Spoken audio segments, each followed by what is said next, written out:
Clarke County Board of Education will now come to order. This week is Mr. Charlie Rowe. Mr. Davis. Here. Mr. Payne. Ms. Davis. Here. Mr. Clarke. Here. Ms. Ellis. Here. Mr. Worthy. Here. Ms. Williams. Here. Mr. Huff. Ms. Gordon.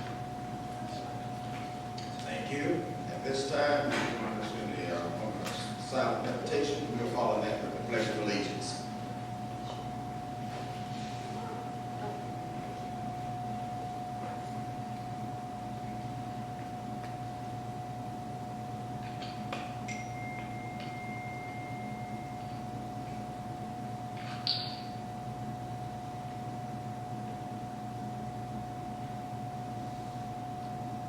Thank you. I pledge allegiance to the flag of the United States of America and to the republic for which it stands, one nation, under God, indivisible, with liberty and justice for all. Okay, recognition, achievements, and awards, and I think we have indeed.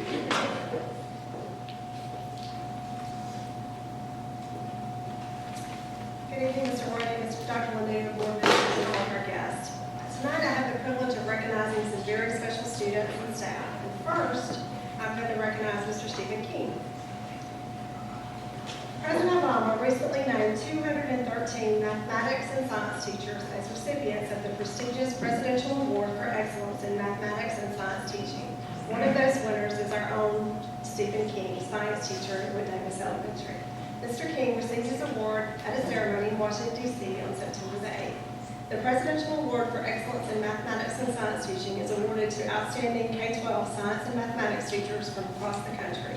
The winners are selected by a panel of distinguished scientists, mathematicians, and educators following an initial selection process at the state level. Winners of this presidential honor receive a $10,000 award from the National Science Foundation to be used at their discretion. Congratulations, Mr. King.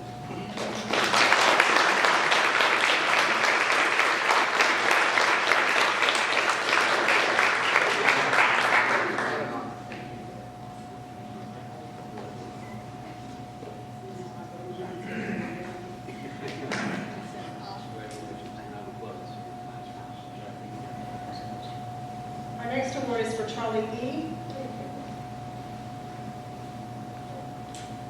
I'll read what it was. He is a Cedar Shoals alto sax player and has been selected to be a member of the U.S. Army All-American Bowl Marching Band, and he gets to perform at the Alamo Bowl in San Antonio this January. He was selected out of 2,000 nominees and 100 are chosen.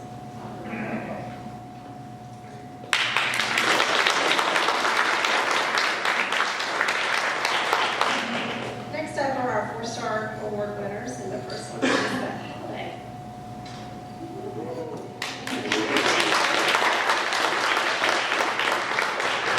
She is nominated by Lawrence Harris. Beth Holiday is known to many at the Career Academy as the backbone. She is knowledgeable, genuine, and overall just a joy to be around. She will do whatever she can to help those around her, whether students, parents, Athens Tech adjuncts, or Clarke County School District Central Office staff members. No matter who the request of work may come from or how much the work may lay outside her essential job duties, Beth will complete the task with a smile on her face. What's even more great is the smile is genuine. She doesn't find it taxing to help, but truly has the heart of a giver. She is always so joyful and welcoming to all students or guests at the Career Academy, and even those who come because they're lost trying to find Central Office. She has a way of making students feel welcome to the point that you rarely find her without a student at her desk talking to her. Last year, the students got together to make her a banner that said, "We appreciate our holiday." For National Secretary Day, she is efficient in her work, always has everything in early, and truly cares for the Athens community and our students. She is beyond deserving of our 4-star award.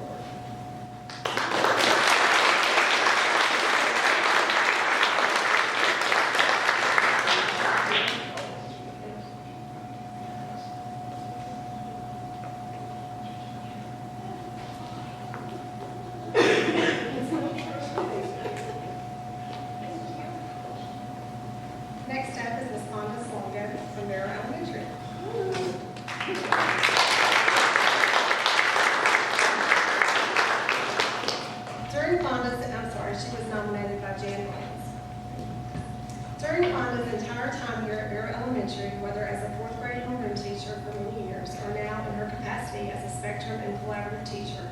She has really assumed the responsibility as our STEM teacher and lead science guru.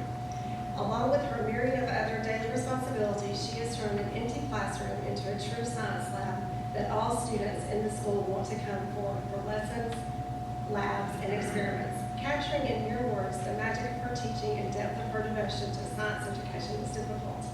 Vonda's approach to science instruction is that of an ardent supporter of the sciences and an enthusiastic advocate of children. Vonda associates SCORE and models an inquiry-based science approach to enhance student learning and to spark the curiosity and natural observation skills that are the foundation of our next generation of scientists. She recently used her persuasive skills as a collaborative teacher to gently convince the science teacher to start with inquiry and discovery in the lab rather than with an introductory lecture. Her varied experience in the field bring a depth and richness to her teaching that makes the students absolutely love to come to science class and makes them grow when class is over. Walk in on any given day and you're likely to find students rotating through lab stations, blowing up balloons and rubbing them on their heads, testing different materials for static electricity, having food tasting, and writing descriptions in their journals as they study the benefits of microorganisms, taking slime samples and analyzing them under microscopes, or working with small groups to figure out how to design a working circuit so that a light bulb lights up.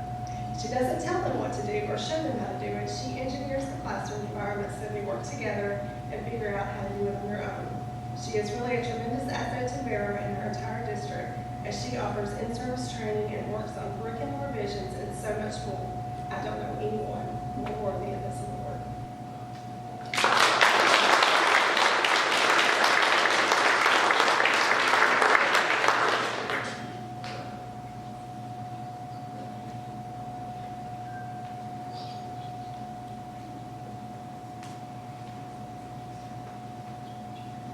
Next up is Ms. Katie Wheeler, and she's nominated by Scott Henry.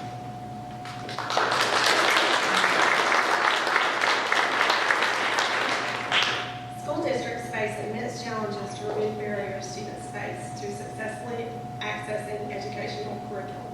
We as educators must address the whole child and be attentive to the events and circumstances which may prevent students from being successful learners. While in the Clarke County School District, we are fortunate to have amazing resources for our students and their families. Perhaps no single position is charged with supporting our students and families most in need than Katie Wheeler. Mrs. Wheeler boasts a seemingly endless caseload of students and families with some of the most immediate and extreme supporting needs. With a caseload overreaching our entire educational community, Katie Wheeler never fails to provide comfort, accommodations, and solutions for our many families served by the Homeless Education Program. Mrs. Wheeler maintains with constant professionalism, creates meaningful, effective relationships, and does so with an amazingly optimistic, solution-focused perspective. In my role as a school counselor, Katie Wheeler has always been quick to respond to concerns, alert necessary staff to situations needing attention, and provides impeccable support for all who lean on her skills both as a professional and individual. It is with great excitement I nominate Katie Wheeler for your consideration to receive the Clarke County School District 4-Star Employee Award. Mrs. Wheeler embodies the work ethic and interpersonal skills any community would be proud to enjoy. The learning community of Clarke County School District is fortunate to have such an amazing, hardworking, loving, and supporting professional serving an imperative.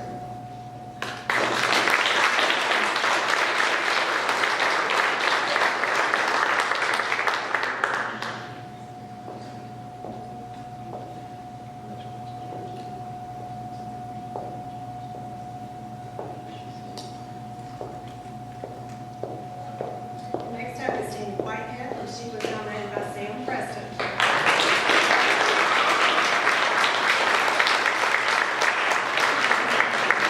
Tammy Whitehead is an absolute joy to work with. I first met Tammy in 2001 when I was an assistant principal presenting disciplinary hearings to Ernest Hardaway in the College Avenue District Office.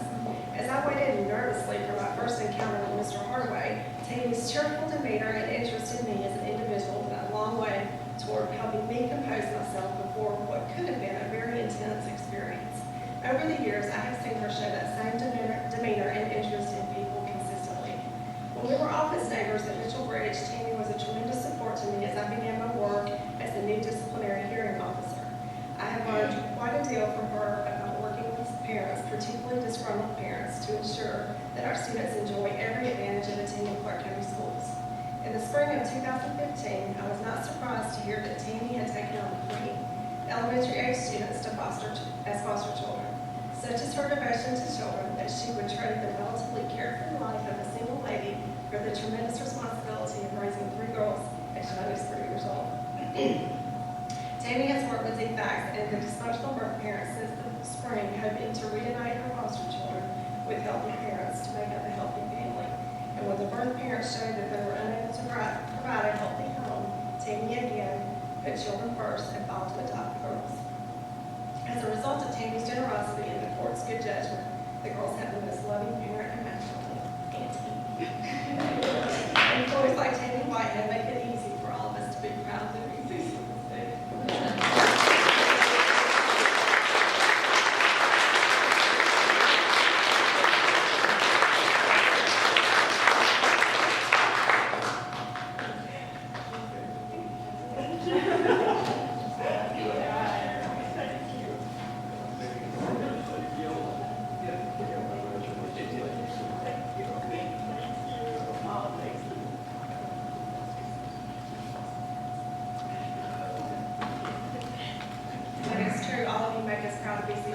Please join me in giving them one more hand.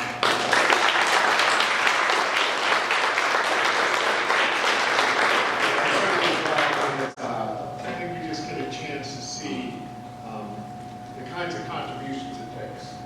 You know what I mean? And the very places that contributions come, but all come from one heart, which is for our children. Each one knowing that they contribute something different and unique, but with a passion across the board. You know, for every single one of our employees, and especially for our employees. Thank you for making CCSD what it is for our children.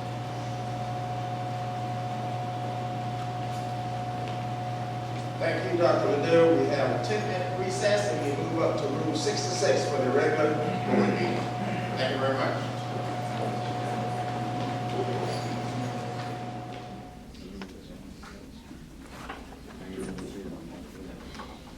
Okay, we're back in regular session, and we're down to item B on the agenda. Any amendments to the agenda? Yeah, I just want to make one, is I'd like to pull off number 18 off the consent, which says portable classroom old gains, only because there was a correction on the amount of $1,000. Correct. So we would, it's no different, the amount changed from 210 to 211, right? Something would change. You have a new recommendation in front of you in hard copy. Okay, so we're pulling item 18 off of the consent agenda. Yeah. Do we have any other amendments to the agenda? Any other amendments? Hearing none, I need a motion to adopt the agenda. Moved by Mr. Payne, got a second by Mr. Fox. All in favor? Okay, I think it's unanimous vote, Ms. Reed. Thank you very much. We don't have any visitors this evening. Going down to the superintendent's report, Dr. Ledoux. First, it's always nice to have community members and businesses be able to talk about their contributions to our district, and I'm really pleased and thankful that I have Wade Johnson here from Jackson EMC to make the presentation. Good evening, ladies and gentlemen. My name is Wade Johnson with Jackson EMC, and I'm in commercial marketing up there at Jackson EMC out of the Jefferson District. Thank you, Dr. Ledoux and the board, for having me come speak tonight. Jackson EMC is proud to recognize educators and their bright ideas for innovative and creative classroom projects that are not funded through general education funds. This year we had a total of 142 applications, awarded 53 programs totaling $65,705. And this time I'd like to bring up from Clarke Middle School, Ms. Shelby Robinson, to speak just a moment on her bright idea.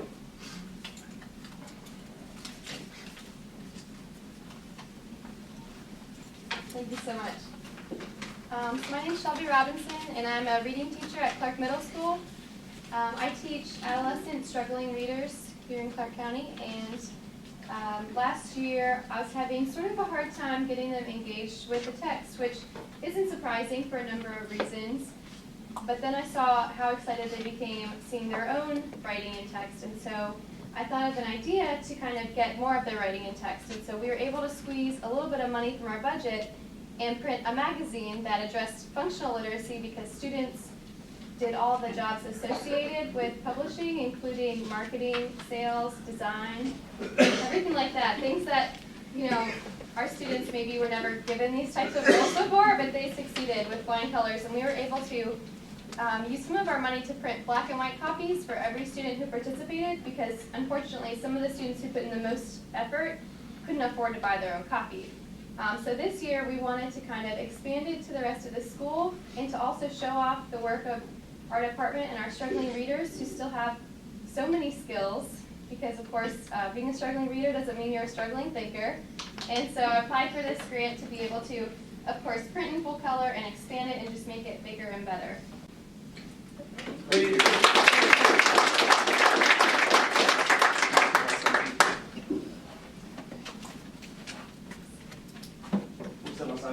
Thank you so much for having us, and we appreciate it. Well, thank you again. Thanks, both. Thank you. Thank you. Yeah. Thanks so much.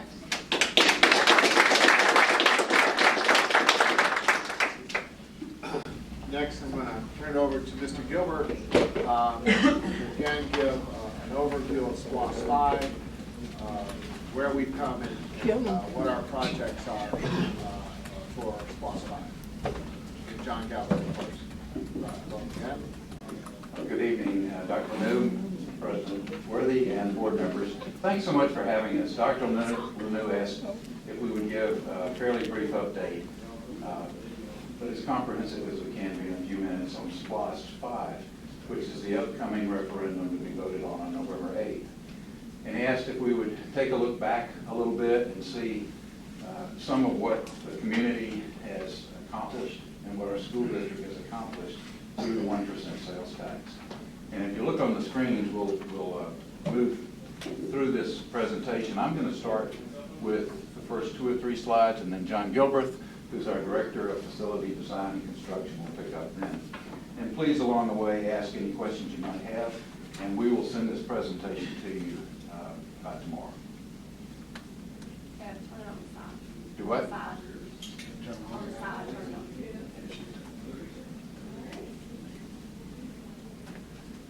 There we go. Well, I wanted to go back a good many years, so we went back to about 1998. The first SPLOST was passed in 1997. Actually voted in 96 and started collections in 97. And if you just look at the list, and I won't go through all of it, but because we're aware of these, but it's a bit overwhelming sometimes when you look and see what's been accomplished over the years for our district. And we've ended up with amazing facilities at Cedar Shoals. You can see in the early days the classroom building, the fine arts, and the new gym. Come in. Lots of work at Clarke Central early on, and the first 2 new schools in a long time were House Road and Gaines. We did some renovations at Clarke Middle and an addition at that time too. If you look at the next 5-year period from 2005 to 2010, another host of projects. Cleveland Road was renovated throughout. We opened a new Chase Street, J.J. Harris, Timothy Road Elementary, and Winterville. All were new or like new. We were able to keep portions of them at times and sometimes full new schools. You may remember we did the West Wing, the 3-story addition of Clarke Central at that time. We added a transportation maintenance facility, which Dr. Lanou has talked about many times. If you ever get a chance to go by and see, you will appreciate it. It's a beautiful facility. And did some work at Oglethorpe at that time as well. If you follow that into the last 5 years, essentially, you'll see another group of amazing projects. It's important to look at these because each one of these 5-year periods, our local community agreed and stepped up and said this is an important work worth funding for our students and our staff. So we look at this and we opened up Fowler Drive Elementary. We did the campus we're on right now with beautiful buildings. H.B. Stroud and Whip Davis had major renovations throughout. We opened the new Barrow Elementary. We opened the Whitehead Road Elementary last year. And we opened the district facilities building over off of Paradise, as well as the transportation administration building. And then our most recent, which we're all aware of, has just opened Barnett Shoals this current school year, as well as Clarke Central. We're in the final lap right now. And the old gym and some of those related facilities should be done very soon. So I think if we look at this as a school district and certainly as a community, we see that the dollars have been spent in good places that make environments better for our students to learn in. Our mission along the way has always been to help and not hinder instruction. If you went back a few years, about 15 years, you'd see an Oglethorpe Avenue Elementary that was full of buckets collecting rainwater. And it was an atrocious sight. And I think in those days, we were hindering instruction. We came in and began then and did some work. And again, it's been the generosity of this community through the 1% sales tax to do this. We also, through the years, we all appreciate the infrastructure we have in technology. It's robust. It's something that, at least from my perspective, works almost all the time. You can connect wirelessly almost anywhere you are. So we've done a fine job, I think, Taylor Duke and his group, not only at the district, at the school level, and down to the classroom. A couple of pictures here, and okay, I'll do a couple more then. Barrow Elementary, this is a beautiful aerial, I think, that shows the school off, gives you a sense of the size and the scope of that project. And I threw in just the photos, and these aren't unfamiliar to you. You've seen these, but just glancing at some photos that were professionally done by somebody at some point, you see just how special that place is. If you go to Whitehead Road, and I just put a few examples in here, this is tremendous use of a site, a great new school, the largest in our district, 800 plus students.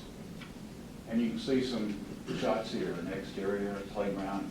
And I was out there the other day with a group giving a tour in the steps. If you've not seen them, they have the multiplication tables on them. It's pretty good. I would have needed to stay there a long time when I was a kid. You've got a lot of stairs, wouldn't you, Ted? Yeah, 2 times 2.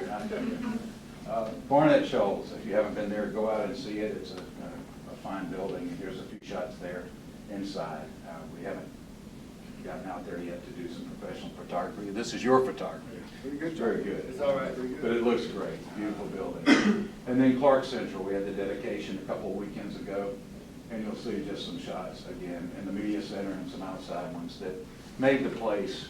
As Dr. Lanu told me about a week ago, he was out there and he said, everything in this building feels new.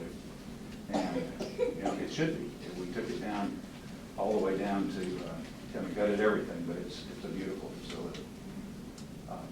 I'm going to stop at this point, and John can speak, but just once again, this is such a result of good stewardship in the community, I think. It's done a great job with our buildings. It's produced what we need, and I think the next 5 years, when you see a little bit more of this that John's going to share, you'll see the need still exists, and we're down. We've got some projects that have been in the waiting line, and they're next. John? Good evening. Good evening. Again, as far as the SPOS program, we have some guiding principles that we apply to the program and look at all the different projects that we're going to do. The next 2 pages here review those slides. I'm not going to read every one, but it's quite an extensive list that we go through and we look at the items that are needed for the district, from new facilities to the spaces that we're going to be developing and what goes into them, and also our infrastructure that we do as well. And again, the guidelines we look at all the different parameters that's required by the district, whether it's furniture, interior finishes, improvements, and those are the items that we use for our project, determining what we're going to do for each project. One of the things, and how do we assess the district's needs? We look at the age of the facility, the building condition, the district and building capacities, and the educational program requirements. And each of these has different components that we go through to determine, what's going to be done at that facility. There's a slide in here that you'll show where we actually have the ages of all our facilities. And Clarke County is very fortunate that the majority of our facilities have been renovated through the SPOS programs in the last 3 or 4 SPOS programs. So we're getting down to not having a bunch of old buildings that have to be total renovations or new facilities, and it's more infrastructure upgrades, finished upgrades, things like that. The other thing, and when we look at the building condition, we hire an engineering firm to come in to do an outside assessment of all of our facilities. And we kind of want a third-party person to come in and look at it from a different perspective. They look at the roofs, mechanical systems, electrical systems, and have listed out for the next 5 years and 30 years all major capital expenditures that we'll have to have in our facilities. And that's another tool that we use to say, okay, here we've got some older buildings, the systems are aging. Usually you get 15, 20 years out of a roof or HVAC. So we list the costs and say, all right, that kind of determines our priority where we have to go, because again, as Ted said, we don't want the buildings to be a hindrance to the educational process. We also look at district capacity, and we look at how many students are at those schools. We look at how many portables we have, if we have any home rooms in portables. And again, it takes us about 2 years to respond, 18 months to 2 years to respond if we have to do a expansion or a new facility. So it's something that you're always looking out ahead, trying to look at the population projections and trends on your student population to see if you have to add new buildings. Last thing is the educational program requirements. Not only do you look at the total number of students that go to your in that particular facility, but because of the increased program requirements, you may have enough space for the home rooms, but certain students may have IEPs or things like that, that you have different programs that you have to provide for them, so you have to have more space. And you'll see that in Oglethorpe, to where we have increased program requirements for those students. Therefore, the overall square footage of that, the new facility is going to be larger to accommodate that. Right now, I believe they have 6 or 7 trailers. So with the new facility, we're bringing all that inside and making the new facility large to accommodate it. And again, we have a unique process where we have local building committees that we engage on the design of the building. We sit down and go through the needs assessment, the program requirements. The local building committee is made up of teachers, administrators, parents, local community members, and to give us input on what's special about their school, and that way we try to customize each facility to the local area. Again, this is just a sample. It's kind of hard to read, but it's a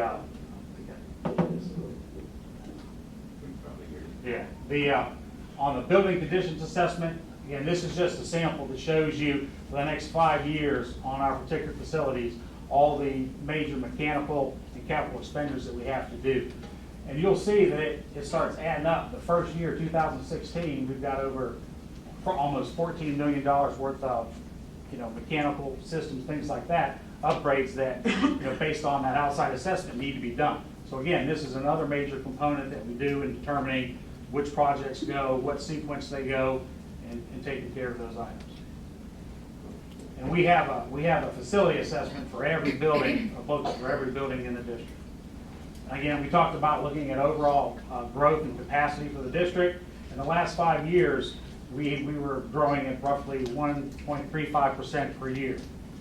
This past year, we had a jump to where we increased roughly 800 students on that first 5-year period, but we had about a 500 to 600 increase this year. So again, those are things that we look at. We look at school specific, we look at grade level specific.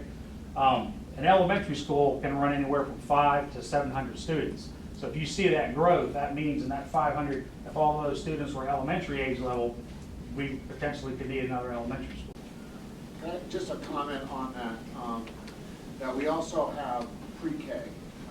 And this year we increased over 200 students in pre-K. That we have over 1,100 students in pre-K. I just want to compare that to other systems. There are some systems that have no pre-K. It's an option. I'm really proud of that. Our district has chosen to keep pre-K, most of the pre-K in our system. Like I said, there are some systems, it's all privatized and there's no pre-K in any school space. So that adds an element. I think we can put 1,100 more students back into pre-K settings. John, one quick comment. If you look at the 10 years prior to this period of time, we were growing at about 0.5 to 3/4% per year. So we're starting to see a trend. We don't know how long that'll last or exactly what's causing it, but again, we're a little bit pushing from where we've been in the past. We overall district-wide, we do have capacity, but again, you'll see some schools are maxed out and other ones are under capacity. So, again, here's just a chart of the elementary growth summary chart. Then you have middle school, and our primary growth has been in elementary and middle school. High school, we're staying about the same, we actually lost a few students. I think this year, we added about 150. We did. This year we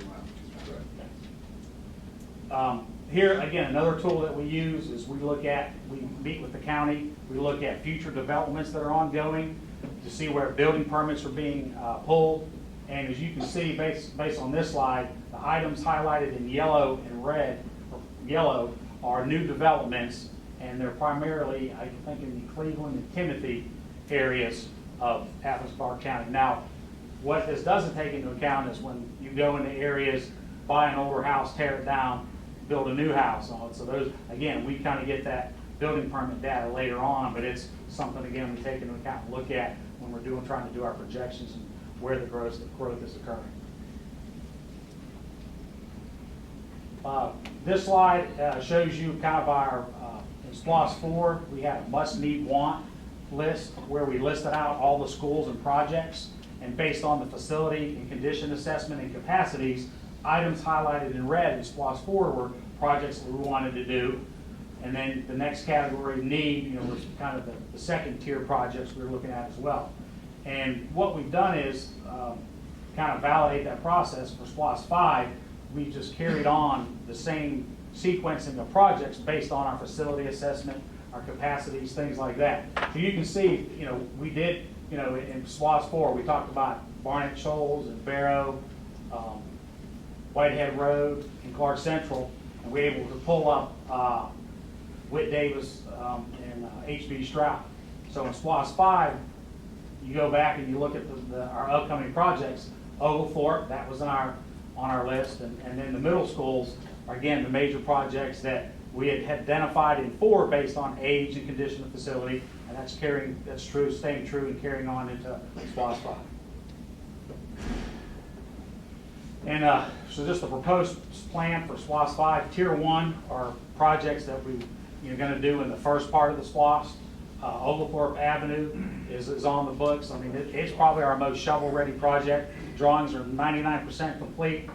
We've submitted for building permit. I think we have most of our approvals for that. We're getting ready to advertise for bids for general contractors. And when the SPLOST vote happens on November 8th, and hopefully it's approved, then we're ready to go on it. And I'll bring a recommendation to you in December for approval of a general contractor to start. But there's much of that funding is coming out of SPLOST 4, correct? Yes. So just a comment on that, in SPLOST 4 and SPLOST 5, this could be used in that project, correct, Ted? Well, I'll mention, I just saw, I think I was sitting next to Mr. McMillan here, but I left Clarke Middle off of the list. I just read it. But they did get a Sorry, check. Chad, we just found that out. You did use a check. I thought you said Ted wasn't going to be here. I'm going to move down just a little further. But if you go back one slide, you'll see that Clarke Middle is one of the red ones, and all of the middle schools are there. Yes. My apologies, Mr. McMillan. Ted made that slide. I did make that slide, I apologize. But again, with the Oglethorpe, and I think we have a rendering of it in here as well, but it's our next project that's ready. We've had a good involvement with the local building committee and members, and we presented to the admin staff, and actually it is going to be one of our larger schools because of the program requirements. So size-wise, it's going to be up there with Whitehead. And again, it's a 21st century design. It's going to be, the staff loves it. They're excited for it, and I think that's why they're willing to move to Old Gaines so that they get this wonderful, fabulous school.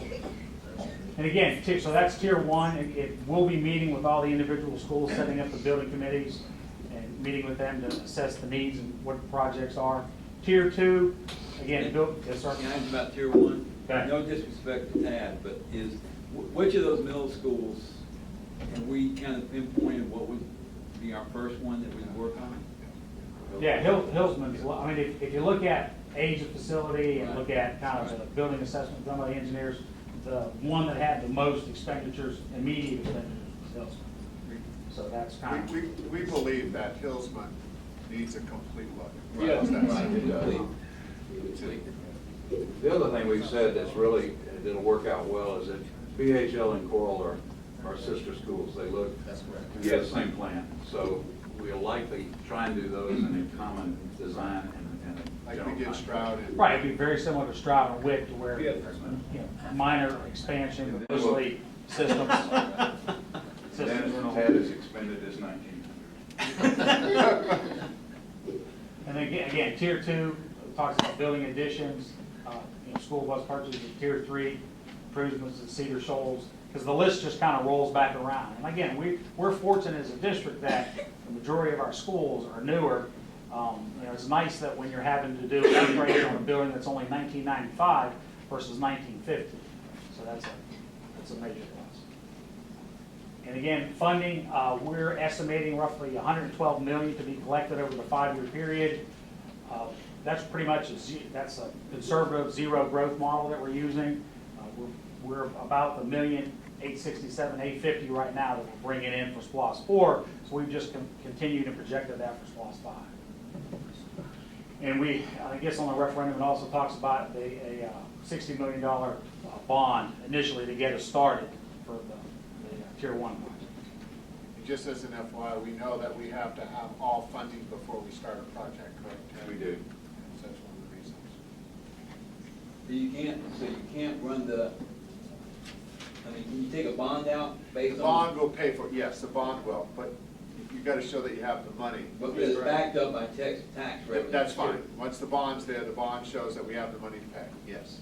Thank you. And we're required to, as we do the monthly collections, we bank those, Mr. Hamill could back this up, you bank those for the debt service first, and we make sure we get more than an adequate amount ready to make those payments. They're made in March and September each year. Before you go to funding, can we back up to the project listing? And I don't see West Grove. Was it not a part of the SPLOST 5? We included it down under Tier 3 as district office spaces, because we're not defined at this point. All right. Also, before you leave funding, you mentioned 112 million. I think you talked about SPLOST 5 for what, over a period of what? 5 years. Okay, but I saw 135 million on the ballot. What you do is you always have, because on SPLOST 4, we're going to collect more than our projection of what we have. So you have your number, your maximum collection amount, more than what you could actually collect. That way you don't run into the process of refunds if you go over that amount. You'd have to be $2+ million in order to get to the 135. But we think we're certainly in a very, pretty sound fiscal, at least environment right now. The last thing we want to do is to plan on projects and not collect the dollars and promise them and not be able to do that. So we're very conservative. We can reevaluate every year as we look at our projects. Plus, we know that our project costs, they're all, we don't know what those all are going to look like. But I think we want to be conservative to ensure that we get what we. One other factor on bond sale too is that they are selling for us at a premium right now for our type of investment. So the early estimate on that was if we sell 60 million, we'll actually net proceeds of about 66 million. So it's a premium to us. We don't bank that, we don't put those dollars into a budget. We just leave them to the side because as you plan over time rather than one point in time, you learn, and we don't know what construction costs will be, as Dr. Henry said. And that's because you're so fiscally sound, thanks to Mr. Howell. Correct. And also, we piggyback on the state's fiscal soundness as well. Right. Again, so that was funding. And then again, here is the rendering of the new Oglethorpe design. Again, this is looking at it from Oglethorpe Avenue. The existing facility is kind of where the bus drop-off is going to be, and we're actually pushing the new facility back, kind of taking advantage of the woods and the natural slope, so that we're trying to minimize our site costs, but also address some of the queuing issues they have with cars backing up on Oglethorpe Avenue and they dismiss and things like that. And again, just to remind everybody, November 8th, I know we can't tell you how to vote, but the vote is November 8th, and appreciate your support. Vote often. Do we have any questions? I have a comment. Go ahead, Ms. Williams. She has a hand up. Could you just send that presentation to the Yeah. board? I thought I had that, but I just looked and I can't find it. So I'm gonna make one correction before I send it out. Yeah, please. Yeah, Mr. Chair, but I have a comment. You mentioned September the 25th with the ribbon cutting and also open house at Clarke Central. I want to take this opportunity to say thanks to you guys. Joe's not here in Piedmont Construction. Thanks to you all for the job that you all did. You all did a miracle. I don't see how you did it in 2 years, especially with students in that building. You all are to be commended for that. I salute all of you. These guys are good. John's in Georgia. I'll give him a clap on that. Thank you. Glad somebody heard that. I heard you. Yeah, that was a great question. Item E. Item E, report, GSBA. I want to inform everyone that our district meeting will be held next Thursday at 6 o'clock at Timothy Elementary School, and we have an outstanding program planned.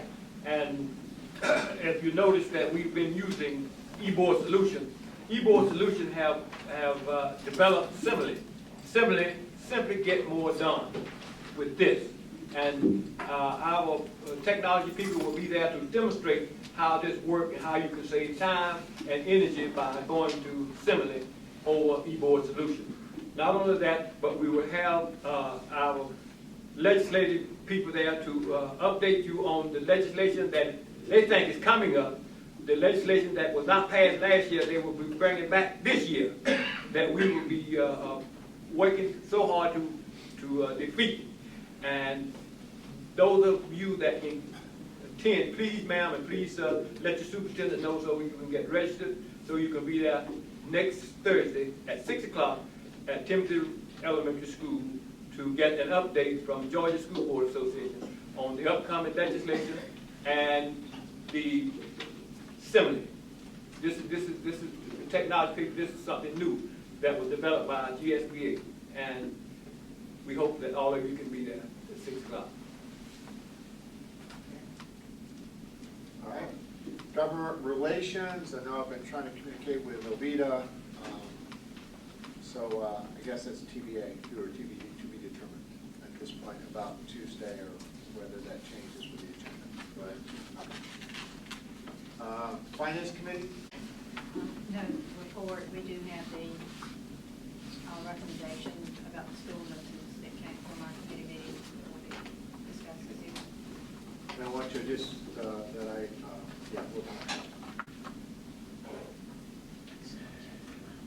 policy?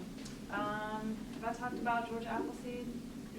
Okay, so that's it, and we're continuing our work with them, and that's it, really, just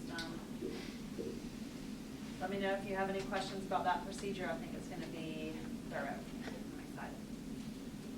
Property committee? We don't have anything to report. Policies, regulations, these will go for public view. Any questions, comments? Okay. Action items, no minutes, Mr. Worley? Yes, you had an opportunity to review the minutes. I think we had 3 meetings there, so I'll entertain a motion for approval. Moved by Mr. Payne, seconded by Ms. Davis. Any questions pertaining to the minutes? Any questions? All in favor? Put the right hand, please. Motion passed. Unanimous. All righty. Financial reports, and that would be for June, July, and August, and I would like to make a note again, as I did last week at the work session. You know, I'm really pleased with the work of everybody in the district, and in particular Larry and his team. We closed the year, and I'll use rough figures. We anticipated a $3.8 million deficit spend, or just over that, and that amount was reduced due to reduced spending and an increase in revenues. That our deficit spend was just under 700,000. So that's Great. making up of over $3 million in deficit spend, which leaves our current fund balance at 23 million dollars. 20, yeah, just under $24 million as we close out that. That's great. That's really good news. So recommend approval of those reports. With that good news, Okay, recommendation from the superintendent on the financial report. We got a motion by Mr. Payne. We got a second by Ms. Davis. Any questions pertaining to the financial report? Okay, all in favor? Okay, motion passed. I recommend approval of the policies, regulation. I don't, yeah, there's no exhibit, yeah, no exhibit. So to be adopted or rescinded as listed. Okay, the recommendation from the superintendent on these policies that are listed. Need a motion on that? Moved by Ms. Ellis, got a second from Mr. Fobbs. Any questions about these policies and regulations? Any questions? All in favor? Thank you very much. Motion passed. Okay. Recommend approval of the consent agenda. Okay, recommendation from the superintendent on the consent agenda. We pull item 18 off. I need a motion on that on the consent agenda. Moved by Mr. Payne. Got a second on that? Second by Ms. Ellis. All in favor? Thank you. Motion passed. Well, I gotta go to 18. 18. Yes, since I pulled that out, and the difference is that the amount was listed in the original at $210,870. The actual amount is $211,877, which is an increase difference of $1,077. So I recommend that we approve that amount for the modular units at Old Gaines, which would come out of Block 4 budget and would accommodate the move for Oakland. Okay, that's item 18 on portable classrooms at the Old Games, sponsor design, and I believe that gave us a new sheet on that. Okay, all right.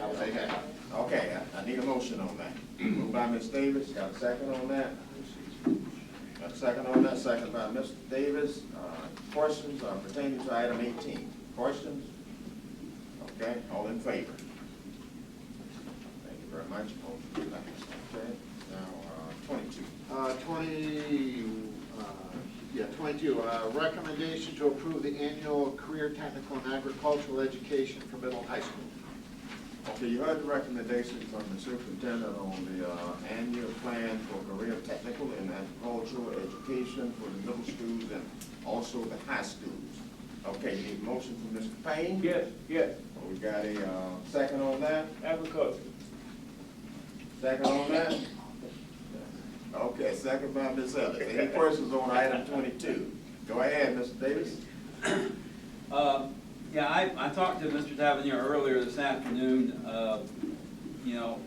not questioning, the money per se, but just always trying to find out more about CTAE and how it's being conducted. And I asked Mr. Tavernier to talk about, the different clubs, CTAE clubs that are available to our students. I know before I retired out of the district, I saw a lot of leadership skills being developed within these clubs, and so Mr. Tavernier said he would check in for me in terms of what clubs are being offered at what schools. So that'll be for a later date, correct? He said, Yeah. oh, for a later date? That's fine. Okay. Okay. You just, in fairness, we could maybe do a more comprehensive, if you want, Okay. information. This, again, it simply gives us, it's really stock boilerplate language that gives us the greatest latitude to access dollars that they have set aside for us.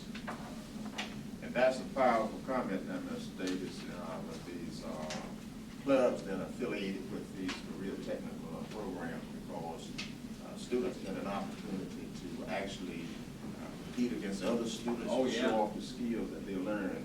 I'm talking for experience. I was a vicar, Right. also a vocal advisor for years and years, so I fully support that. And I just do think that when we talk about CTAE, in terms of the programs that we offer, that we also give credit to those clubs too. Because a lot of times they're like an afterthought, we don't always discuss them. Yeah, club affiliation is really important. Okay, any further questions? Any further questions? Hearing none, all in favor? Motion passed, thank you. 23. Again, this was purchase of the short throw projectors from Summit Systems. I believe this is the state contract. And this again goes in the planning areas, the common spaces at Whitehead. Okay, that's your recommendation? Yes. Recommendation from the superintendent on item 23, purchase of short throw projectors and screens at Whitehead Road Elementary. Okay, need a motion on that. Moved by Ms. Davis, and got a second on that, second by Ms. Williams. Any questions pertaining to item 23? Any questions? All in favor?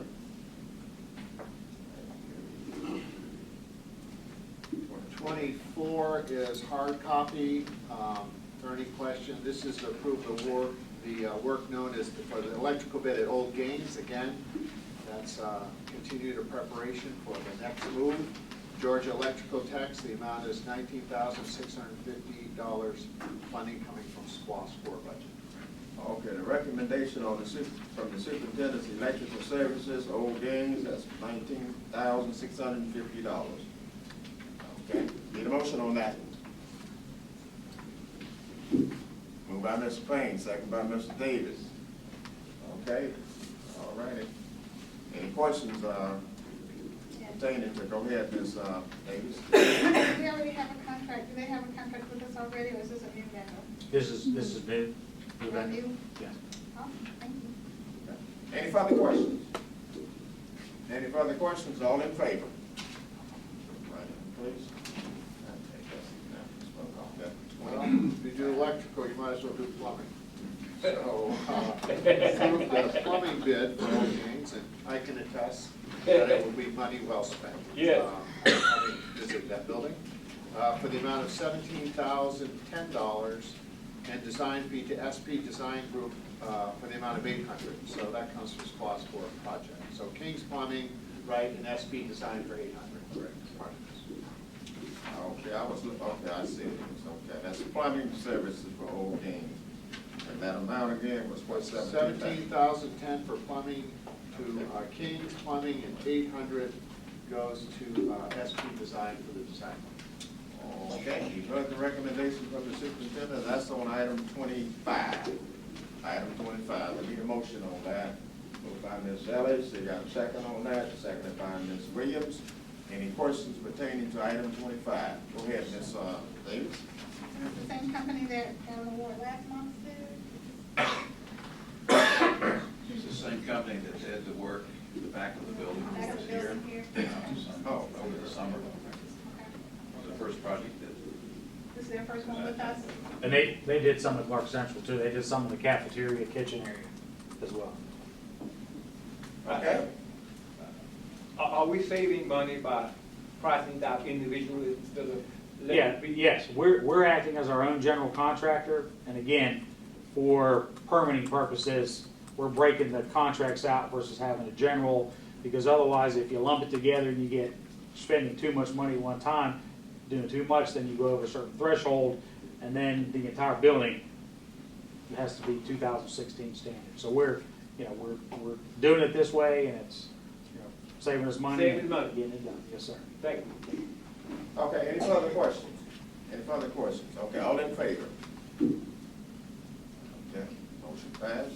Okay, item 26. 26, this is to approve the funding for the Southern Network for Economic Mobility Project. That's in collaboration with county government. This is the first year of 2 years installment, $25,000 total, $12,500 this year.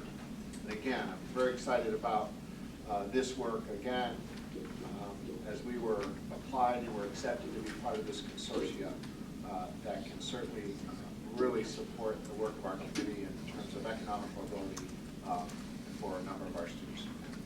So that's for $12,500. Okay, the recommendation for the superintendent is on approved funding for the Southern Network of Economic Mobility Project, $25,000 total, but $12,500 for this year. I need a motion on that. Y'all want Sarah? mobility? David. Oh, I'm sorry. Moved by Ms. Ellis. I got a second on that, second from Mr. Davis. Any questions pertaining to item 26? Yeah, one thing is that, what I would like to do is, because it sounds like a very wonderful opportunity, and it sounds like that this is an organization that has a lot of experience in the area. It's just a matter of making sure that this knowledge filters down, and I'm trying to, I know we've got 2 people from the district who would be on this committee. How would we keep up with it? You know, we certainly can ask the board, we could certainly give a report out to the superintendent session. Or even an email or update or minutes or Gladly something. do that. We will pass that on to Lawrence and James Parliament, so we will get that with James. He's It really doesn't have to about be a that. discussion, it can He just can do- be, He can do a short update from, because they're doing a couple of visits, and Dean Barber and several others are with them from the university. I'll have them do a recap of what they saw and what that discussion was. We can do that, Mark, get Yes. that to James. even if it's just written, it Yeah, doesn't have to we'll be. put something together.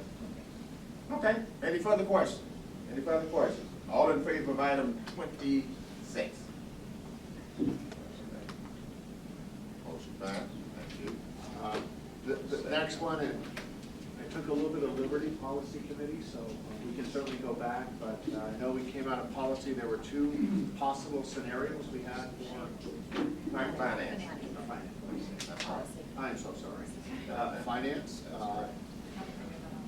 Well, but we had 2 scenarios. I went to finance committee about really providing more support for services for our kids around their health needs. And I want to compliment Amy, certainly our new director, who has constantly works to find the best support for our kids. And so there were 2 proposals at finance. One was a step in the right direction, and one was a bigger step in the right direction. And so the first one we talked about was a way to create full-time nurses in our middle schools, and some full-times in our high-need schools, but split positions. So we had schools that were sharing nurses in our elementary schools.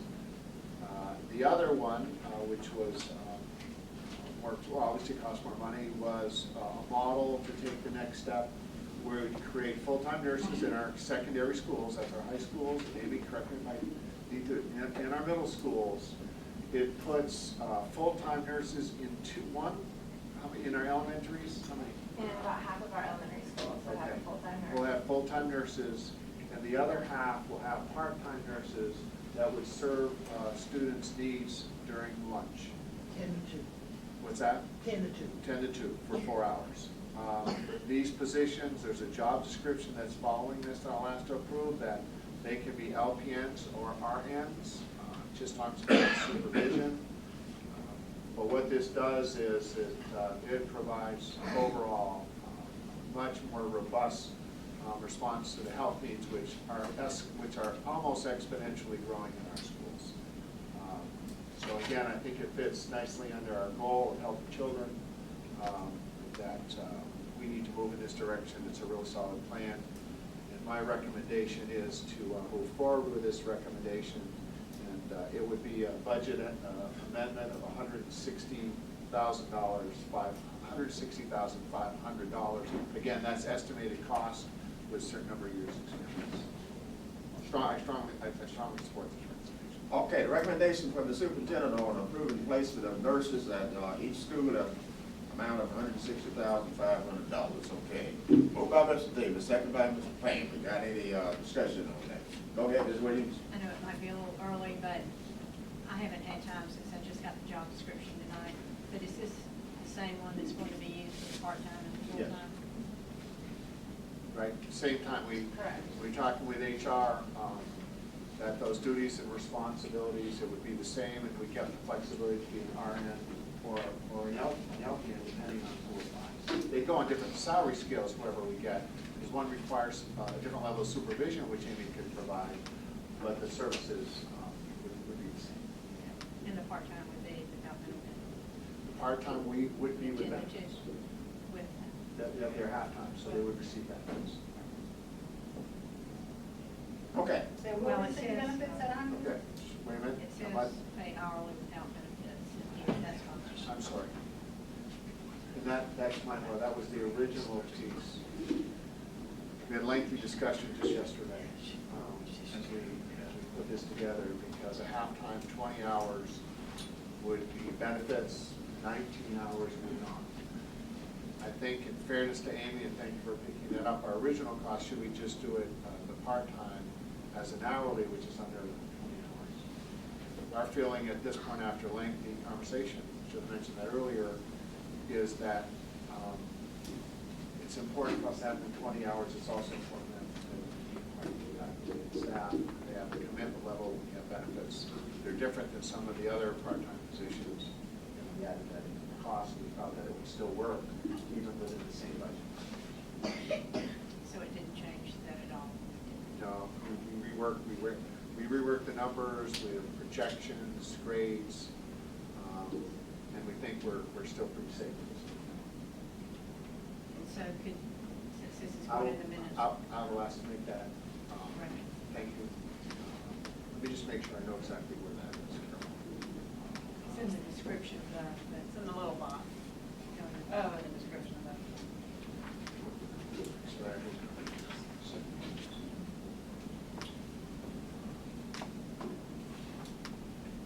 Yeah, suggested pay rates. Would I go ahead, just for the record, and scratch suggested pay rates, because they would be on the salary scale? Would that work? Same thing with the sentence before it. The part-time positions will work 20 hours a week, and the Okay. position can be created to pay hourly rates. It without can be, benefits. we'll just strike that. It can be what we're choosing not to. So we can also make a note that, we'll scratch that. Approve the placement of nurses at each school based at the medical needs of the district and recommended nurse ratio of 1 to a cost of $160,500. Note, part-time employees that work 20 hours or more are eligible for benefits. And will we address a budget amendment for that to move it, or is that, how is that going to be? Larry? When you approve the budget amendment, I will send it to Frazier, she'll enter it into the system. Would you consider this sufficient to be a budget amendment, or should we make it in the language of budget amendment? Or should it be a different recommendation? What's that? The language. So then, what I would say at this point, that I would approve, I would recommend, I would say approve a budget amendment to place nurses at each school base. Approve a budget amendment at an estimated cost of $160,000. Will that work, or should I do a hard number? Will that work? 160 should be the max. 160 even. So the recommendation, I have to do a friendly amendment, because we discussed this, I have to make sure everyone's okay, that the change would say, approve a budget amendment to place nurses at each school based on the medical needs of the district and a recommended nurse-student ratio of 1 to 250 as outlined above, at estimated annual cost of $160,000, or a cost, just say a cost, annual cost of $160,000. Drop the S. I'd ask that, if that would work for those, I guess, Charles. Mike, do we have to have a? Yeah, we need a motion to amend. Okay, moved. so moved. Okay. Let's see, Mr. Payne was first one on the budget amendment. And then that's the motion, and then a second from Ms. Ellis. Sure, Okay? yes. All right. Now, are we all clear on this? I wouldn't dare try to repeat everything you said. I know we said a budget amendment at a tune of $160,000. We dropped it to $500, according to what Mr. Hamel said, our CFO. 160,500, correct? No, keep it 160,000. 160,000, my folks said 160 even, okay. Okay, are we all clear on that? Good. Okay, any further questions on that? I just want to say thank you very much, because I think this is really important, and it's in line with our discussions that began last spring about support services for our kids. I think it aligns nicely even, I'm sure, with social work and with some of the other departments in our building with helping our kids, and it will allow our nurses to get to know our families and our kids and what the specific needs are with our children who are the neediest and the sickest and need the most help in the building. And so I think it's a great idea. I really appreciate the support of it. I'm in favor for sure. Yes. Yes, I do. Okay, are we ready I for have the a vote? question. Go ahead, I'm sorry. I want to just make it clear, because it's the same question I had before. So when we do this change, we have people doing this now. And so that frees these people to do other things, or what do we gain something? What do we gain is, what happens is we're sharing nurses. We just reorganize their time. They don't share, some go to full-time. We have a whole schedule that if we add, how many, Amy? 7 and 1, correct? What we would be doing is we would be hiring a full-time nurse to serve Hillsman Middle School and moving that nurse who currently serves Gaines and Hillsman full-time to Gaines. We would be putting part-time nurses in all the elementary schools that are currently sharing a nurse with the middle school.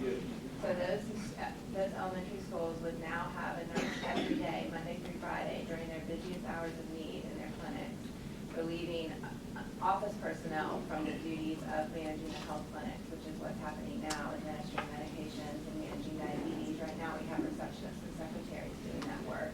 This would allow a medically trained person to meet the health needs of those students. And so we'll be able to track this and see, have time enough, where we're going. I'd love to know if we see an increase in the need or demand because we now have nurses there, or if this changes us in any way or helps us get healthier in any way. I really want to see us track that.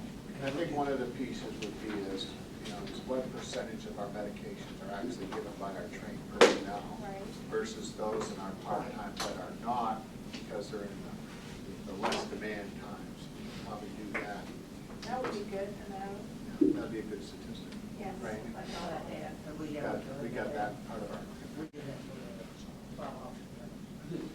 Just a technical question. What's the difference?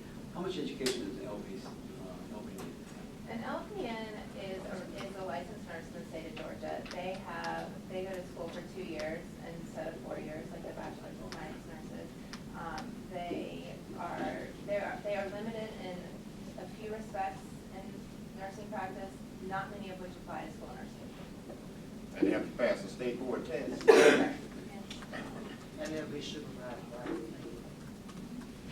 Okay, any further questions on item 27? Any further questions? Ready for the vote? All in favor? Motion passed. 28. Then 28's a little bit unusual. I mentioned at the work session about the Career Academy Governance Board was meeting on Monday. I failed to realize that that was a professional day, and they're meeting next Monday.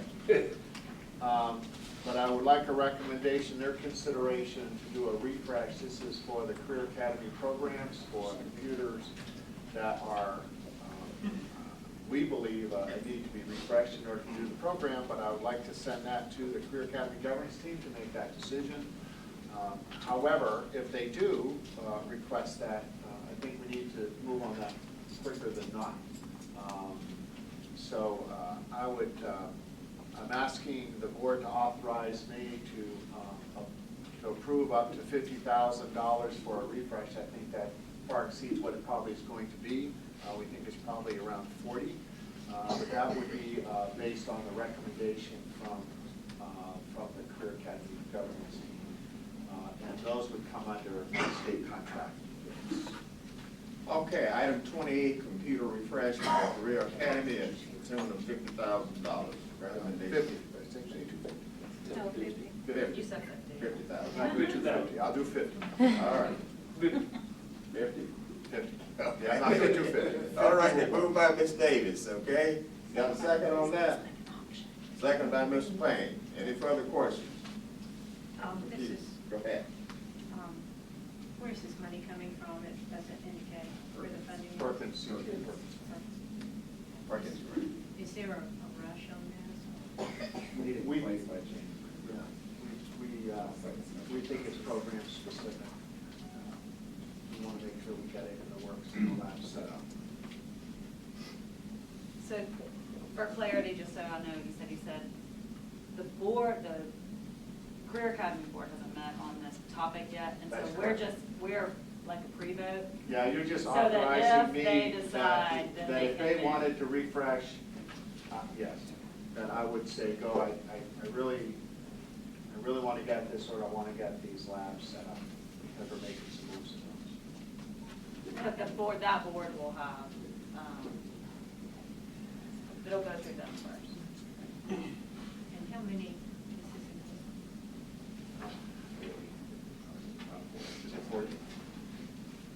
Can we have a little bit more detail? These are not obviously student-issued computers, these are related to. Desktop computers, they're networking and gaming. Where there's games. Okay, so I know about so we have not ordered because the gaming pathway started this already, but we don't have the equipment. We do, but they need some upgraded equipment for the next level course. Okay, so how much of the, Any further questions? This is the lab, right? So this is for the lab as well? Thank you. Okay, so that's, what do we have? Absolutely, okay.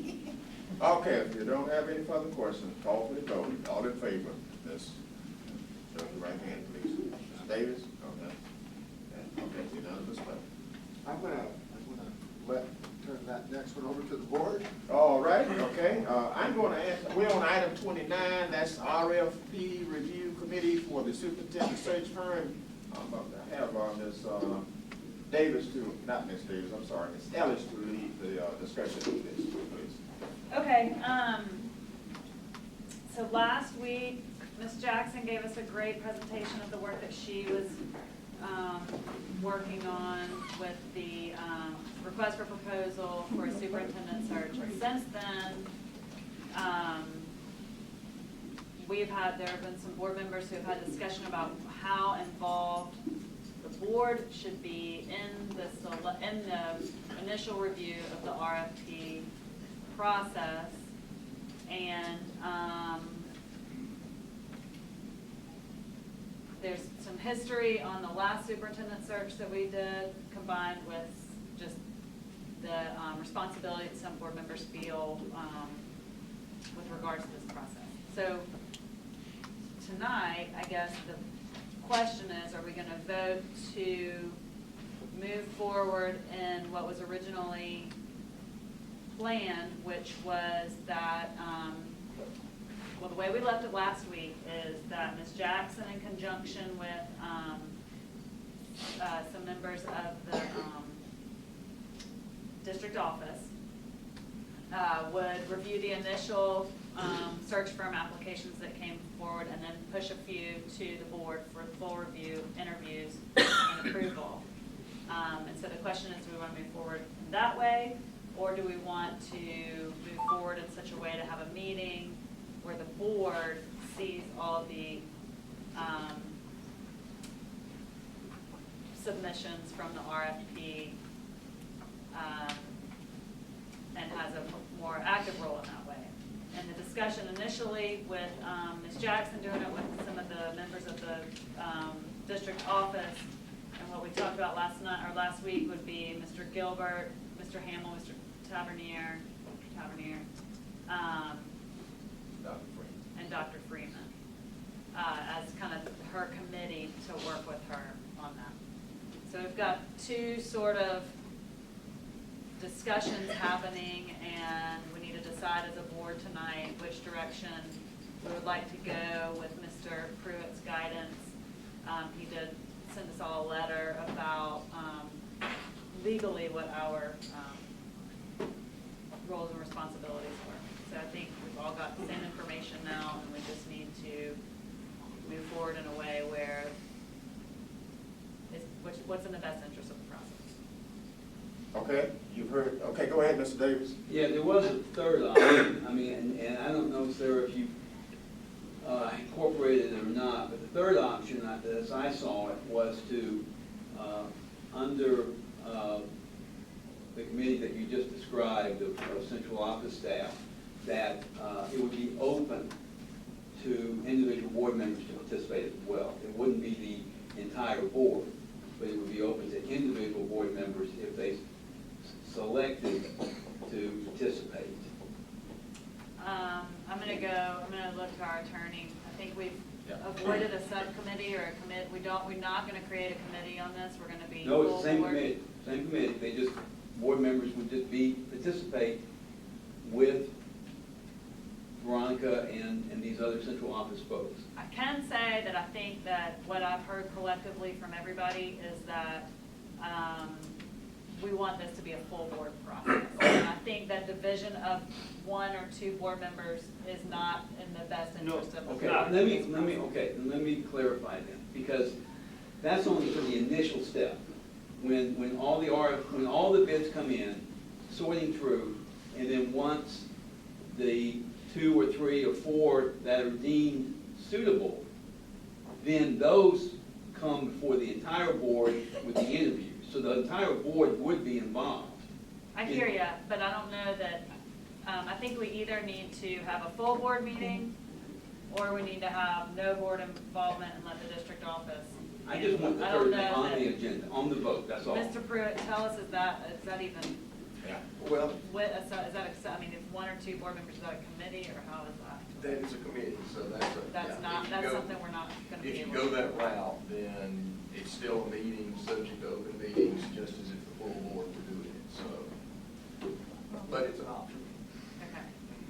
All right, so there is a third option. okay, Ms. Williams got her hand up. And I'm not sure a committee has to be the appropriate nomenclature for it, but part of the RFP says, from the time the proposals are submitted into the formal award, each proposal is considered a working document and as such will be kept confidential. So my thought was, if all of these are confidential, it's not an open meeting.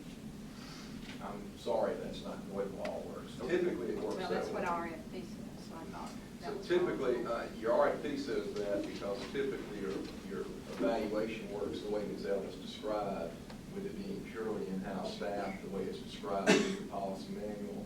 Staff meetings are not subject to the Open Meetings Act. But if the board decides to deviate from that, which as I said in my letters, that's within your power, but if you decide to deviate that and have a board-created process, now you created a committee that is subject to Open Meetings. Yes. Well, Go ahead. I will just state that I feel very strongly this is a board responsibility, and I would like to know how we can make that happen. Are you asking Mr. Pruitt? If he's telling us we can't do something, I'm asking him how we can. Okay. Well, I didn't tell you you can't do it, I just said that creates a committee, this board created a committee that's subject to the Open Meetings Act. And so how would that work when the It would proposals, work the like- confidential proposals came up? It would work like, well, it would be difficult to have a public discussion of private information. Records and meetings are located in 2 different sections of Title 50, 5014 and 5018. They don't necessarily always work together. It's sort of up to your discretion to try to keep things, again, you have a process that keeps that discussion confidential if you follow the normal process because it's done by staff. Okay, would it be possible for us to simply send an update to whoever bid in this process and saying that this is now a committee and that their submission would be public?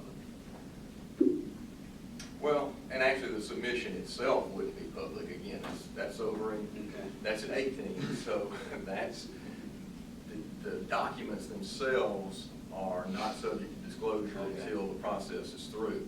However, people can come and attend your meeting and listen to you talk about it. Which I think for transparency's sake, I think it makes a lot of sense. Okay, according to what Ms. Ellis led this discussion from the outset, you have 2 things. That the board vote on, you going to allow the staff to continue to evaluate these vendors, send the board a short list, or whether the board on the vote to be involved. That's what it comes down to. Yes. But not the entire board. Well, They can pick and choose, that's what I'm saying. well, if it's not the entire board, make sure you keep in mind what the attorney just said. It's still a committee, okay? Yes. You call it a committee, you call it a Confidential committee. information could be revealed, so, Well. but whatever y'all want to do, somebody make a motion, put this on the floor, whether you want to vote for this, allow the staff to continue to do this, or you going to involve the board. That's what it comes down to. And, yeah, and let me suggest, Mr. Worthy, Yes. if you want to just continue following the staff process that's in your policy manual, you really don't need a motion. That is correct. Yeah, well, you're right But about if you want that. to do something else and deviate from that, then yes, you need a motion with some specifics of how you want to deviate. Okay, so at this point, somebody, if they wanted to deviate, would need to make a motion. If we want to leave it alone, and then no motion is made. That's right. Because we never have done that in the past. Thank you for that. That's right. suggestion. Can I say one qualification? Because typically, once the decision, we're already deviating because we're asking for more than one bid to move forward for the entire board, right? No. So we're asking this committee to only select one? No. No, actually, no. you're right, Mr. Davis. Thank you. You're right, because if you follow the process as it happened last time, then that committee will pick some number of the top ones they Right. screen, Yeah. and then the Oh, we board talking will about- interview. okay. And that's kind Right. of typical what we do anyway. Yeah, So, you're right. so we are in deviation from our normal process anyway. It's just at what point do you deviate? That's exactly Yeah. right. And so what I'm like to make a motion that the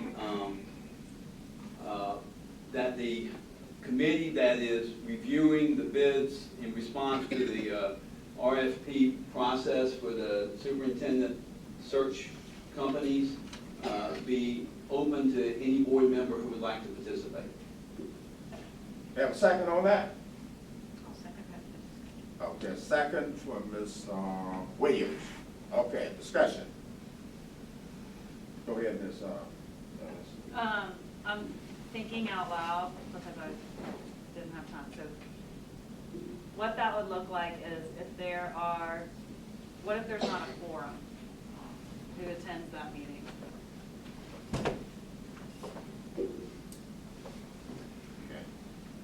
Yeah, and that raises the question, a quorum of what?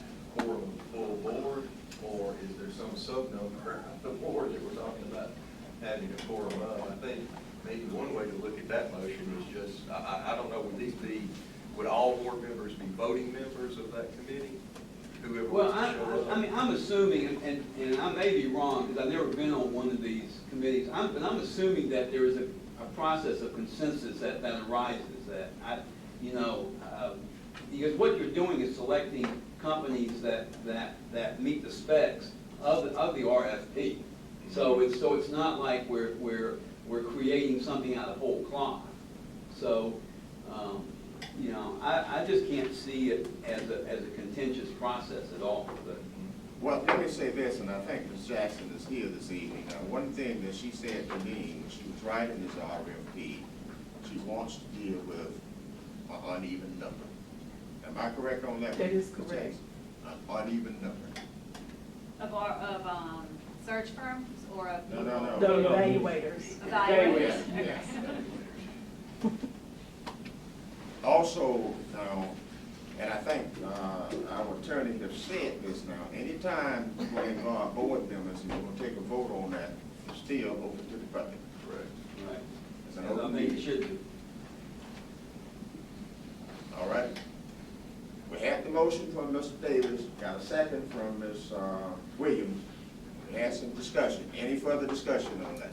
I'm still unclear on the process. Go ahead, Carl, sorry. Go ahead, Ms. Parker. I want to understand, are we talking about the way Mr. Davis is making the motion that board members can be involved if they want to, but it's not a full board?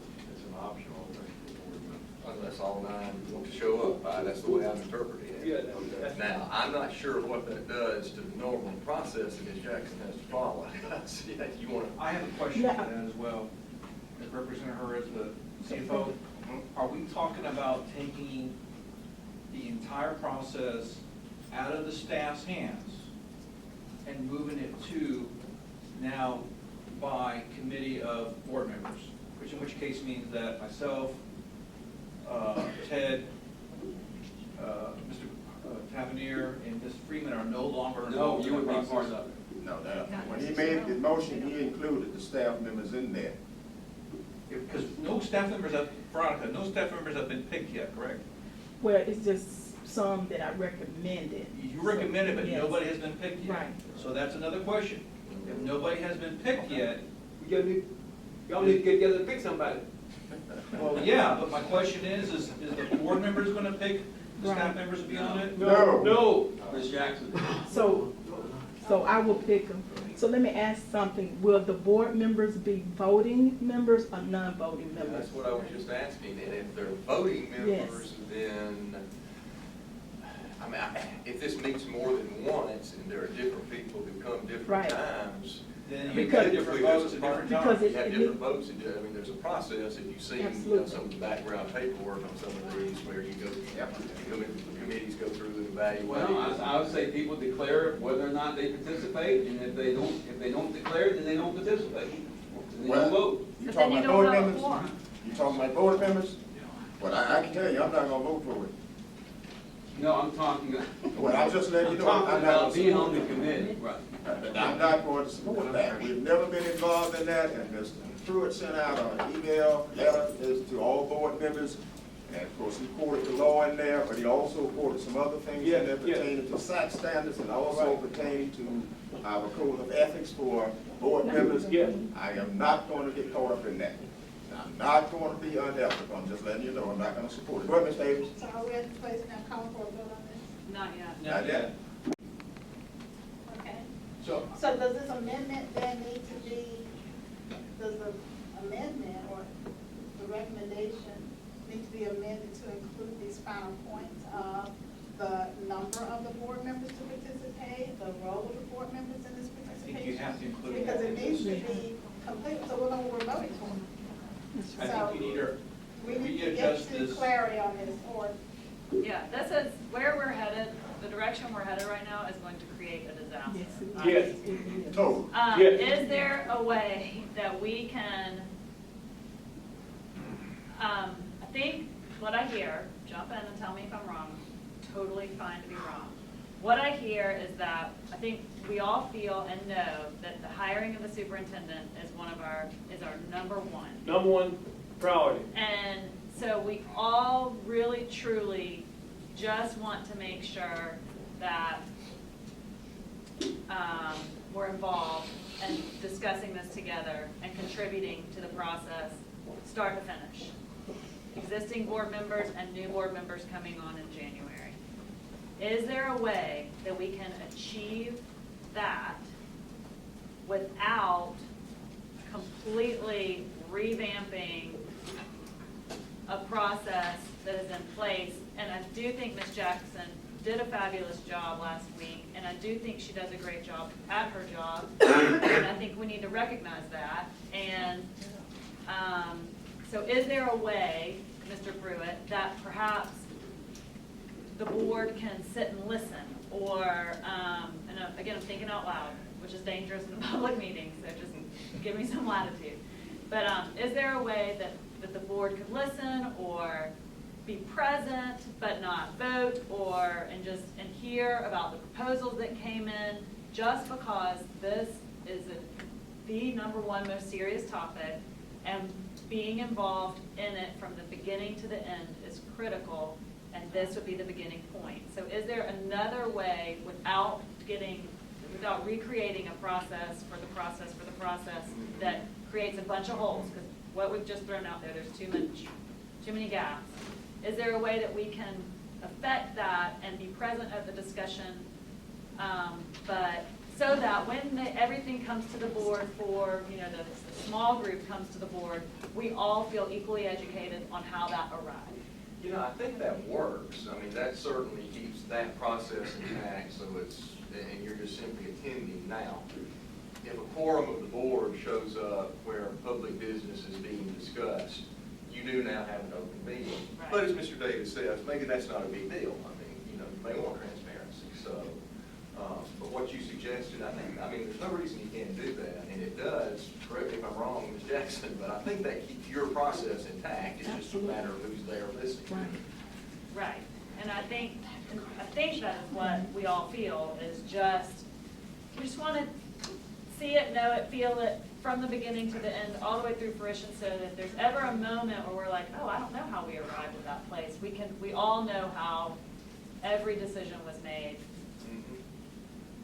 So, anyway, maybe there's a suggestion that we could attend the meeting. If there's a quorum, the meeting is open, and if there's not a quorum, then, or maybe either way, the meeting's open. Well, we're Because probably we gonna have to announce post it. Yeah, we'll have to Yeah, announce we don't know it. Yeah. who's gonna show up. Exactly. Go ahead, Ms. Bowden. As I understand it, we're talking about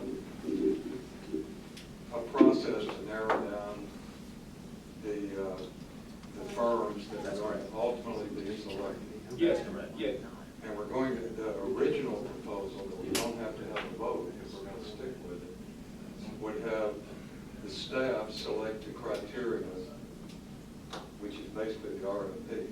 We had no input into the RFP. The board had no input into the RFP. Is that correct? We had no input. It's the board's #1 responsibility to pick the next superintendent. So we have an RFP that's framed by the staff, and then the staff would select which of the 2 or 3 firms they decide meets that criteria before it comes to the board. So how does that end up being the board's top responsibility to pick the superintendent? Well, I think that if When you... perhaps the board would have had a completely different set of criteria. May I finish? Yes. Perhaps the board would have had a completely different set of criteria for what we think are most important. And therefore, the thing is off track from the get-go, if in fact it's our priority responsibility to do it. Yes. So if I may speak, as I understand this, selecting the firm is simply that. The firm then develops, with the full board's participation, our criteria for a superintendent, period. Absolutely. All we're doing is picking the engine that's gonna drive this train. That's all you do. And when that happens, again, I don't know that I need any more information than I get on the RFPs today, which is this nice little summary that they give us of the top 3 people, and this is why we picked this person, this was that cost. Same thing is what I'm expecting out of this process today. Now, I personally feel strongly that, one, I have a complete vote of confidence in this staff's ability to choose a firm. It's what they do. It's not what To we choose do. a couple of firms. To to choose then a give couple us- of firms or 3 firms or however many firms they come up with. That's It's right. what they do. I don't believe for 1 minute that, I'll be honest with you, I am just not interested in doing that, but that's just me personally. I've done this before, it is no fun. So, yeah, but the people that do this. And then when we choose that firm, that will be the full board's decision on the recommendations coming out of this process. That's when we do our vetting, and if we're not satisfied with any of the candidates that they bring to us to go forward with the search, we simply reissue the RFP. But if there's something in that RFP that somebody objects to, for God's sake, speak up and let's know what that is. If there's nothing in there that you can add that brings clarity to selection criteria for a firm to drive this engine, then can we move to a vote so that we can move forward from this place? Is what I would like to see us do. And conversely, if we are going to change the process, then I don't think we should play with this. If it's going to be an open meeting, then it just simply becomes an open meeting, and we decide the parameters of the board's participation in observing these people do their work. Let me piggyback for a minute here. I read last week at the work session, almost exactly what you said, preparation and planning. When we hire that firm, then that firm is from the outset going to make sure that the Board of Education is involved in every piece of that phase of hiring the superintendent. And that's what we did last time. We want. That happens after the firm shows up. And then, of course, what Mr. Clarke said a few minutes ago, I was following him along, and it was pretty much similar to what you said, Ms. Davis. Go ahead, Mr. Payne. Mr. Worthing, to the board, if you remember, we set the criteria for the firm. We set the criteria.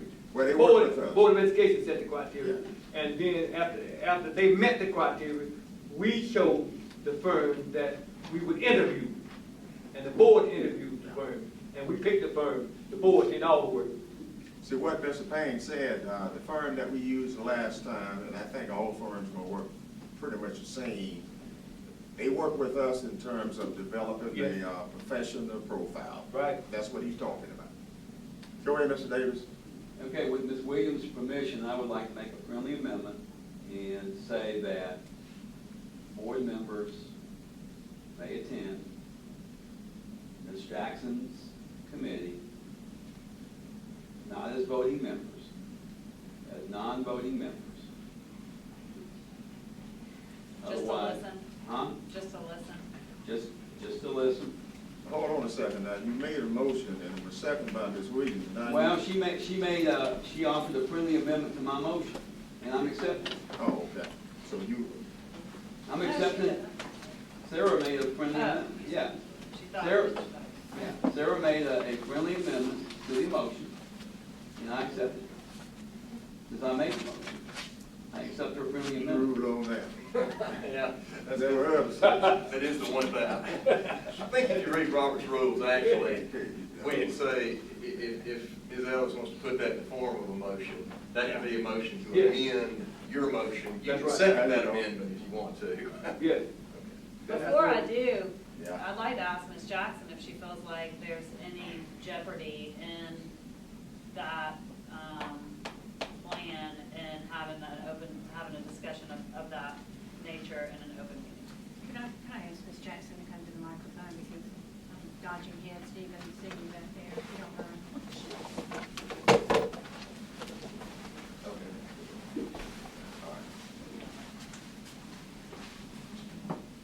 Good evening. What was the question? I'm sorry. I'm sorry, do you see any problem with the plan of you meet with your committee, you form your committee, but it becomes an open meeting that board members can sit and listen and hear the discussion? Do you see any compromise to the process with it being an open meeting to have that discussion? No, I do not. Okay. I guess I just want to know, when we get ready to meet, do I inform the board as a whole of when we will be meeting and doing the evaluation? I'm assuming that's the process. So we that would you all have, like? we'll have to announce the meeting at least 24 hours in advance. Okay. That's the law. So, so yes, you would have to let Amy know, I guess, Okay. and then she would let the media know and the board know that we will have a meeting, and board members can choose to attend that meeting if they want. But it would then become an open meeting, subject to media, subject to anything. And I just want to make sure that you don't feel like that would jeopardize your Not at all. process. Okay. Yeah, and I think well, I can say so that I'm pretty confident in the process. I just want to make sure that it's fluent and it flows, smooth as possible. So that's my main goal. Right. And if I may say, I would like the fifth person to be Don Myers to compose the evaluation team. Okay, so your team would be Mr. Gilbert, Mr. Hamill, Dr. Tavernier, Dr. Don Freeman. Myers, and Dr. Freeman. I don't know why I forgot her twice. I'm so sorry, Dr. Freeman. Okay, so I think. But let's clarify, that's not part of the motion, that's. No, that's just FYI. That's FYI, yeah. Absolutely. Ms. Ellis, can I make one point? Yeah, Attorney go for it. question. If we do it that way, Mr. Pruitt, and no board members show up to the meeting, does that mean the meeting's no longer public? I mean, we are so deep into the I know we are, but my arcane of question is, the if no board members show up, at that point, does the meeting no longer become public? I think the best practice would be to keep it public. Regardless of board membership or not. Because we're already going to Okay, I post just it wanna make sure. as an open meeting. But again, that goes back to quorum, Mr. Pruitt. That goes back to quorum. I mean, it doesn't, you don't have to have a quorum to have an open meeting, you just have to have a quorum to vote, right? Well, technically, it's not a meeting unless there's a quorum there. But, so that was what Larry was asking. I think the way this has been set up, though, I think we don't know, we're making a decision ahead of time that this is an open meeting because there may be a quorum. And I want to get that point across, that we're now making this decision. This is an Every open meeting is open meeting regardless of the amount of people Yes, who show right. up from the board. Yes. Okay. Yes. I mean, it's really no different than if Clarke Central has a PTO meeting and they invite board members to come and 5 of us show up. It is a difference, because it's not announced. Has to be, there's It a. is gonna be announced. But I'm saying, with a board meeting, Mr. Davis, you announce it to the public, you said it. It is gonna be announced. These meetings are gonna be announced. Yeah, but you said PTO with Clarke Central. Well, they're announced, aren't they? No, it's Not not in the the same. same way, not in the same way. Oh. No, That's what I'm saying, it's not the same. Oh. You can't compare a No, PTO meeting with a board meeting. Are we ready to take that vote now? Yeah, parliamentary, any member can call the question, if you would like I to do have so. called for the question. So I need to. Oh, Ms. Oh. Davis called the question, so therefore, we need to take a vote on that. We don't know what we're. When you call She for can take that on what is, and actually, as Ellis just reminded, she has not put her amendment in the form of a motion yet. Okay. Do you want to call it prior to the amendment, or do you want to withdraw that to allow Ms. Ellis to amend Mr. Davis's original motion? I really want to get to executive session. Okay, go ahead, let Ms. Ellis go ahead, and if you want to amend what Mr. Davis said, go ahead and amend that, Ms. Ellis. Okay, I would like to amend Mr. Davis's motion to state that the initial review of the RFPs from Ms. Jackson's department will now be an open meeting, and board members are welcome to attend as listening, non-voting participants. Okay. You got that, Mr. Davis? Now, Ms. Davis, you want to call, you said you called the We need a question? second to Ms. I'm sorry. Ellis's motion. That's fine. All right, we have a second. Second from Ms. Davis, okay, now you calling the question? Question. Okay, she calling the question, meeting board members now, that she wants to stop discussion on this and move forward. Okay. Do we need a second on that? No Okay, second. we don't need a second on calling the question. All in favor of calling the question from Ms. Davis, raise your hand, please.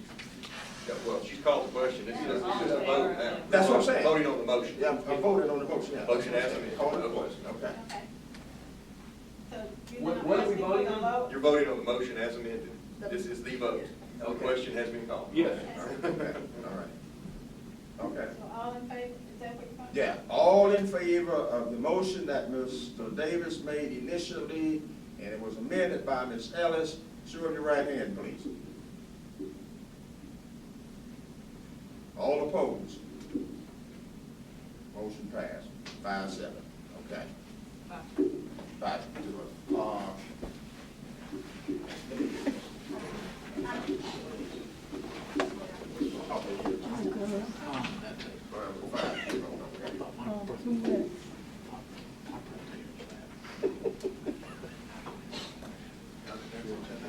All right, we down to personnel.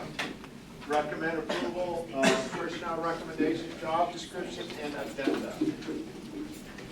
Okay, recommendation from the superintendent on personnel, and also, what was that, the Job description and addenda. Okay. Moved by Mr. Payne, you got a second on that? Second from Ms. Ellis, okay. All in favor of the superintendent's recommendation? Davis, okay, that's unanimous vote, okay.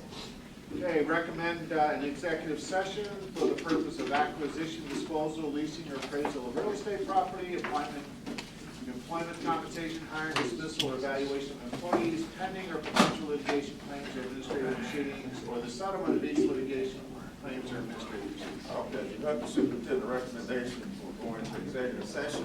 Need a motion on that. Moved by Ms. Davis. Got a second on that? Second? Second by Mr. Clarke. All in favor? Raise your hands now. That unanimous vote. Okay.